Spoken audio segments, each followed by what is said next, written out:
কোনোদিন আমরা ঘুমাইনি। 24টা ঘন্টা কোঅর্ডিনেশন করে আমাদের নেতা কর্মীদেরকে বিভিন্নভাবে আমরা অর্গানাইজ করে এই জুলাই যোদ্ধাদের সম্মুখে রেখে অরাজনৈতিক পরিচয়ে এই আন্দোলনের একটা পর্যায় পর্যন্ত আমরা নিয়ে এসেছি। 3 তারিখ 4 তারিখে আমরা যখন নৈতিক সমর্থন প্রদান করি, তারপরের থেকে বিশ্ববিদ্যালয়ের শিক্ষকদের একটা আন্দোলন ছিল, সেখানে সমর্থন দিয়ে আজকে যারা জুলাই যোদ্ধাদের নেতৃত্ব দাবি করেন, তাদের অনেকেই সেদিন বলেছিল আমাদের কোনো রাজনৈতিক দাবি নাই।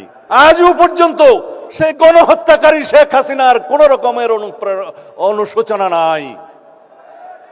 তারা জুলাই যোদ্ধাদেরকে অপরাধী হিসেবে তকমা দিচ্ছে।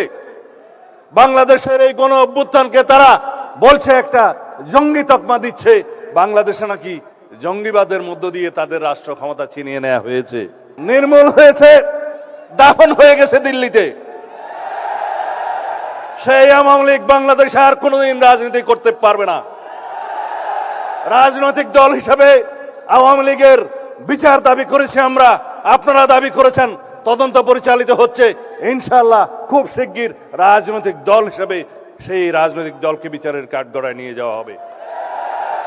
সংবিধানের 47 আর্টিকেল অনুসারে আইন সংশোধন করা হয়েছে, সন্ত্রাস বিরোধী আইনে আছে, আইসিটি অ্যাক্টে আছে, রাজনৈতিক দলের সংগঠনের বিচার করা যাবে।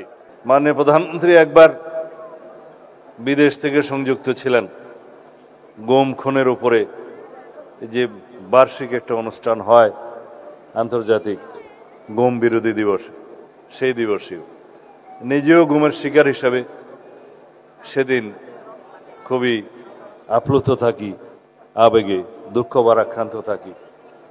যারা গুম হয়েছেন, কেউ কেউ ফিরে এসছেন, সেখানে বক্তব্য শোনা যায় তাদের। যারা আসেননি তাদের স্বজনদের বক্তব্য না শুনতে পারা যায়, না দেখতে পারা যায়। সেরকম একটা দৃশ্য এখনো পঙ্গু হাসপাতালে যারা চিকিৎসাধীন জুলাইয়ের অভ্যুত্থানের, আমি কয়েকবার দেখতে গিয়েছিলাম মাননীয় প্রধানমন্ত্রীর নির্দেশে। সে দৃশ্য চোখে দেখা যায় না। যারা দুই চোখের আলো হারিয়েছেন অথবা এক চোখের আলো হারিয়েছেন, কোন রকম চিকিৎসা নিয়ে আরেক চোখে দেখছেন, তাদের স্বপ্ন কি? তারা কি বাংলাদেশ দেখতে চেয়েছেন? যারা দুই চোখের আলো হারিয়েছেন, তাদের সন্তানরা কি বাংলাদেশ দেখার জন্য অপেক্ষা করছে? সেই বাংলাদেশ বিনির্মাণের জন্য আমাদের আজকের এই সমাবেশ। মোহিনী চৌধুরীর সেই কবিতা গান সবাই জানেন, এই জাতীয় অনুষ্ঠানে সবাই আবৃত্তি করেন। মুক্তির মন্দিরে সোপানে তোলে কত প্রাণ হলো বলিদান, লেখা আছে অশ্র জলে। আরো কয়টি লাইন আছে। তাদের অনেকেই যারা স্বর্গগত, তারা এখনো জানে স্বর্গ থেকে প্রিয় মাতৃভূমি। আমরা কি সেই মাতৃভূমি বানানোর প্রত্যয় ব্যক্ত করব না? পরিকল্পনা নেব না? একটা বস্মের উপরে দাঁড়িয়ে আমরা রাষ্ট্রের দায়িত্ব পেয়েছি, জনগণ দিয়েছে। সেই ভস্মের মধ্যে কিছু নেই। সারা বাংলাদেশের অর্থনীতি ফোকলা অবস্থা, ব্যাংকিং খাত লুটপাট হয়ে গিয়েছে, 30 লক্ষ কোটি টাকা পাচার হয়ে গিয়েছে। দাবি আমাদের অনেক, জাতির প্রত্যাশা অনেক, অ্যাসপিরেশন অনেক, স্কাই ইজ দ্য লিমিট। কিন্তু আমাদেরকে বাস্তবতায় আসতে হবে। আমাদের অর্থনৈতিক ভিত্তি কোথায়? আমাদের নেতা যে পরিকল্পনা করেছেন, আমরা যে বাজেট দিয়েছি 9,37,000 কোটি টাকা, 38,000 কোটি টাকার বাজেট, সেই বাজেট বাস্তবায়নের মধ্যে কি আছে? এই সমস্ত সামাজিক নিরাপত্তা খাতগুলো আছে। আমরা যে সমস্ত বিষয় অ্যাড্রেস করতে চাই, সেই বিষয়গুলো যদি আমরা বাস্তবায়ন করতে চাই, তাহলে আমাদের ঐক্যবদ্ধ থাকতে হবে, আমাদেরকে সহযোগিতা করতে হবে। আমরা শুধু চাই চাই আর চাই করতে পারবো না। আমাদের প্ল্যান আছে, আমাদের পরিকল্পনা আছে, কিন্তু আমাদের সেই আর্থিক সামর্থ্য অর্জন করার জন্য আমাদেরকে সময় দিতে হবে। সেই পরিকল্পনা বাস্তবায়নের জন্য নেতৃত্বের হাতকে শক্তিশালী করতে হবে। আমি যেহেতু জুলাইয়ের উপরে কথা বলতে এসেছি, কিছু পর্দার আড়ালের কথা আজকে অবমুক্ত করতে চাই। আমি, আমার নেতা জনাব তারেক রহমান, দুজনেই আমরা নির্বাসিত ছিলাম। আল্লাহর কি মহিমা, যদি আমরা নির্বাসিত না থাকতাম, হয়তো এই জুলাইয়ের মতো একটা অভ্যুত্থান সফলভাবে সমাপ্ত করা সম্ভব হতো না। এটাই হচ্ছে পর্দার অন্তরালের কথা। কোনোদিন আমরা ঘুমাইনি। 24টা ঘন্টা কোঅর্ডিনেশন করে আমাদের নেতা কর্মীদেরকে বিভিন্নভাবে আমরা অর্গানাইজ করে এই জুলাই যোদ্ধাদের সম্মুখে রেখে অরাজনৈতিক পরিচয়ে এই আন্দোলনের একটা পর্যায় পর্যন্ত আমরা নিয়ে এসেছি। 3 তারিখ 4 তারিখে আমরা যখন নৈতিক সমর্থন প্রদান করি, তারপরের থেকে বিশ্ববিদ্যালয়ের শিক্ষকদের একটা আন্দোলন ছিল, সেখানে সমর্থন দিয়ে তারপরের থেকে যেদিন আমরা 16ই জুলাই পর্যন্ত পৌঁছালাম, সেদিন আমার নেতা বলেছেন, দফা 1 দাবি 1, স্বৈরাচারের পদত্যাগ, অন্য কোনোভাবে এই সমস্যার সমাধান হবে না। আজকে যারা জুলাই যোদ্ধাদের নেতৃত্ব দাবি করেন, তাদের অনেকেই সেদিন বলেছিল আমাদের কোনো রাজনৈতিক দাবি নাই, আমাদের দাবি বৈষম্যহীন এই ছাত্র আন্দোলনের দাবি, কোটা বৈষম্য দূর করতে হবে, সেটাই ছিল তাদের বক্তব্য। আমরা ধীরে ধীরে আমরা জানি স্বৈরাচারকে গদিতে রেখে বৈষম্যহীনতার বাংলাদেশ প্রতিষ্ঠা করা যাবে না। তাদেরকে আমরা বোঝাতে সক্ষম হয়েছি, কিন্তু তাদের সেই সাহস ছিল না। আমরা রাজনৈতিকভাবে সমগ্র বাংলাদেশের সকল মানুষকে ঐক্যবদ্ধ করে শত সহস্র শহীদের রক্তের এই স্রোতের মধ্য দিয়ে আমরা এই জায়গায় এসেছি। আজকে এই বাংলাদেশ রক্তে রঞ্জিত হয়েছে, এই মানচিত্র রক্তে রঞ্জিত হয়েছে। শহীদের রক্তের উপর দাঁড়িয়ে আমরা বিজয় অর্জন করেছি 5ই আগস্ট। সেখানে রাজনৈতিক পরিচয়ে যদি বিভাজন করি, তাহলে সর্ববৃহৎ অংশটি থাকবে জাতীয়তাবাদী ছাত্র দলের, যুব দলের, বিএনপির অঙ্গ সংগঠনের 450-ও বেশি। জাতিসংঘের যে রিপোর্ট, সেই রিপোর্টে 1400-র কথা বলা আছে, কিন্তু অফিসিয়ালি বিভিন্ন পত্রিকায় এবং জরিপে 700 থেকে 800-র মতো খতিয়ান পাওয়া যায়। বাকিগুলো গেল কোথায়? কারণ শহীদের খতিয়ান হসপিটাল রক্ষা করতে পারে নাই, তাদের ডকুমেন্ট পর্যন্ত গায়েব করে দেওয়া হয়েছে, তাদেরকে দাফন করা হয়েছে যেন বেওয়ারিশ লাশ হিসেবে। আজকে স্বজনরা তার কবরের সন্ধান করে আমরা দিতে পারি না। এরকম একটি নৃশংস হত্যাকাণ্ডের পরে, গণহত্যার পরে আজও পর্যন্ত সেই গণহত্যাকারী শেখ হাসিনার কোন রকমের অনুশোচনা নাই। তারা জুলাই যোদ্ধাদেরকে অপরাধী হিসেবে তকমা দিচ্ছে। বাংলাদেশের এই গণ অভ্যুত্থানকে তারা বলছে একটা জঙ্গি তকমা দিচ্ছে। বাংলাদেশে নাকি জঙ্গিবাদের মধ্য দিয়ে তাদের রাষ্ট্র ক্ষমতা ছিনিয়ে নেওয়া হয়েছে। এর চাইতে লজ্জাস করার কিছু নেই। তাদের মধ্যে অনুশোচনাও নেই, তারা দুঃস্বীকারের সেই অবস্থাও তাদের নেই, সেই ইতিহাসেই তাদের নেই। তারা উল্টো বিদেশে বসে বাংলাদেশে এখন নাকি গণতান্ত্রিক সরকারের বিরুদ্ধে বিভিন্ন রকমের ষড়যন্ত্র করছে। আওয়ামী লীগের রাজনৈতিক পতন হয়েছে, আওয়ামী লীগের রাজনৈতিকভাবে নিপাত হয়েছে, নির্মূল হয়েছে, দাফন হয়ে গেছে দিল্লিতে।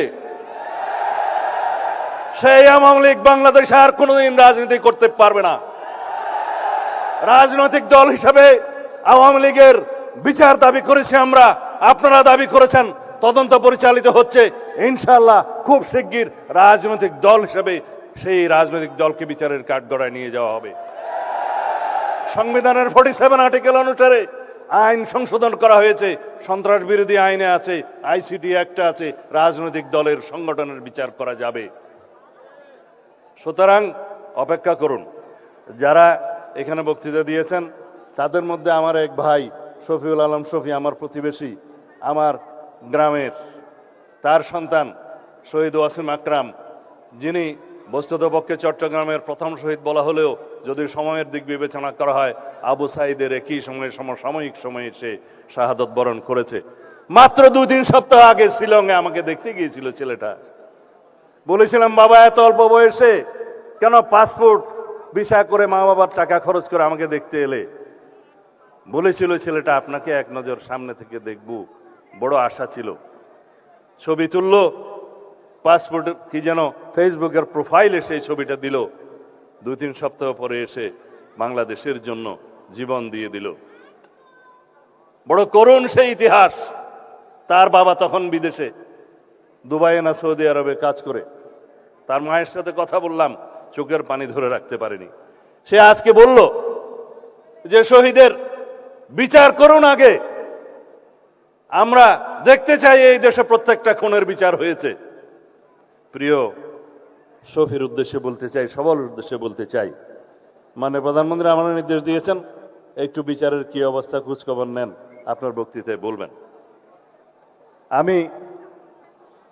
আপনারা নিশ্চয়ই জানেন, এগুলো শুধু স্মরণ করিয়ে দিচ্ছি। 5টা খুনের, গণহত্যার, মানবতা বিরোধী অপরাধের মামলার রায় হয়েছে ইতিমধ্যে। বিচারাধীন মামলা আছে 27টা এবং তদন্ত প্রায় শেষ পর্যায়ে 72টা মামলা। শহীদ আবু সাঈদের মামলায়, প্রথম মামলায় 2 জনের ফাঁসি হয়েছে। ভাইস চ্যান্সেলর সহ সেই বিশ্ববিদ্যালয়ের অন্যান্যদের বিভিন্ন মেয়াদে সাজা হয়েছে। প্রথম মামলার রায় হয়েছে গণহত্যার। আপনারা সবাই জানেন শেখ হাসিনা, তার সাবেক স্বরাষ্ট্রমন্ত্রী আসাদুজ্জামান কামাল, তাদের ফাঁসি হয়েছে, ফাঁসির আদেশ হয়েছে। তৎকালীন আইজিপি মামুন রাজসাক্ষী হওয়ার কারণে তার সাজা কম হয়েছে, তবে সাজা হয়েছে। আশুলিয়ায় লাশ পোড়ানো হত্যা মামলার 2 জনের ফাঁসি হয়েছে। ওখানে সাবেক একজন স্বৈরাচারের দূষণ এমপি আছে, ওসি আছে, ডিআইজি সহ অন্যান্যদের যাবজ্জীবন সহ বিভিন্ন মেয়াদে সাজা হয়েছে। চানকারপুলের হত্যা মামলার ফাঁসি হয়েছে তৎকালীন স্বৈরাচারের দূষর পুলিশ কমিশনার হাবিব এবং জয়েন্ট কমিশনার সুদীপ্ত, তাদের ফাঁসির আদেশ হয়েছে। অন্যান্যদের বিভিন্ন মেয়াদে সাজা হয়েছে। অতি সম্প্রতি রায় হয়েছে রামপুরা টিভি সেন্টারের ওখানে একটা ছেলে কার্নিশে লুকিয়েছিল, তাকে ওখানে যে গুলি করা হয়েছে। আমি শুনলাম সেই ছেলেটি কোন রকমে প্রাণে বেঁচে গিয়েছে চিকিৎসার মাধ্যমে, আল্লাহ তার জীবন বাড়িয়ে দিক, হায়াত বাড়িয়ে দিক। কিন্তু সেই ঘটনায় আরো 2-1 জন, একটা শিশু সহ হত্যা করা হয়েছে তাদেরকে। সেই মামলায় রায় হয়েছে, ফাঁসির আদেশ হয়েছে তৎকালীন পুলিশ কমিশনার হাবিব, ওসি এবং অন্যান্যদের বিভিন্ন মেয়াদে। সর্বশেষ হাসানুল হক ইনু নামের একজন স্বৈরাচারের দোষর আছে, তার বিচারের রায় বেরিয়েছে। তাকে কেবল 10 বছরের সাজা দেয়াতে বাদী পক্ষ সন্তুষ্ট নয়, সেজন্য সেটা আপিল করা হবে মর্মে শুনেছি। তার অন্তত যাতে সর্বোচ্চ সাজা হয় সেরকম বিচার, সেরকম মামলা আরো আছে, সেই মামলাগুলোতে আশা করা যায় সে বিচার কার্য করা হবে। আজকে যারা এই অনুষ্ঠানের আয়োজন করেছেন, জুলাই 24 শহীদ পরিবার সোসাইটি এবং আমরা জুলাই যোদ্ধা কেন্দ্রীয় নির্বাহী কমিটি, তাদের প্রতি আমার অনুরোধ রইল,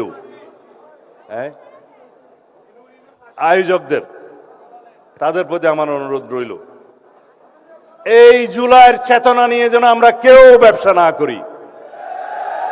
যারা জুলাইয়ের চেতনা নিয়ে বিভিন্নভাবে রাজনৈতিক সংগঠন করে রাজনৈতিক ফায়দা নেয়ার জন্য চেতনা বিক্রি করছে, তাদের পরিণতি কিন্তু ভবিষ্যতে দেখা যাবে। ইতিহাস কিন্তু তাই। যারা 71-এর মুক্তিযুদ্ধের চেতনা বিক্রি করত, তারা চেতনা বিক্রি করতে করতে আজকে দিল্লি যেয়ে বসে আছে। বাংলাদেশের মানুষ তাদেরকে উৎখাত করেছে। সুতরাং চেতনা বিক্রির ব্যবসা ভালো নয়, রাজনৈতিক ফায়দা নেওয়ার উদ্দেশ্য ভালো না। আমরা এই মহান 2024-এর জুলাই গণ অভ্যুত্থানের ইতিহাসকে ধারণ করব, স্মৃতিকে ধারণ করব। অনাগত কালে ভবিষ্যতে আমাদের প্রজন্মরা যেন দেখে স্বৈরাচার ফ্যাসিবাদের পতন কিভাবে হয়েছিল, ফ্যাসিবাদী স্বৈরাচারী আচরণ যেন ভবিষ্যতের কোন সরকার না করে। খোদা হাফেজ। স্বরাষ্ট্র মন্ত্রণালয়ের মাননীয় মন্ত্রী জনাব সালাউদ্দিন আহমেদকে অসংখ্য ধন্যবাদ জানাই তার মূল্যবান বক্তব্যের জন্য।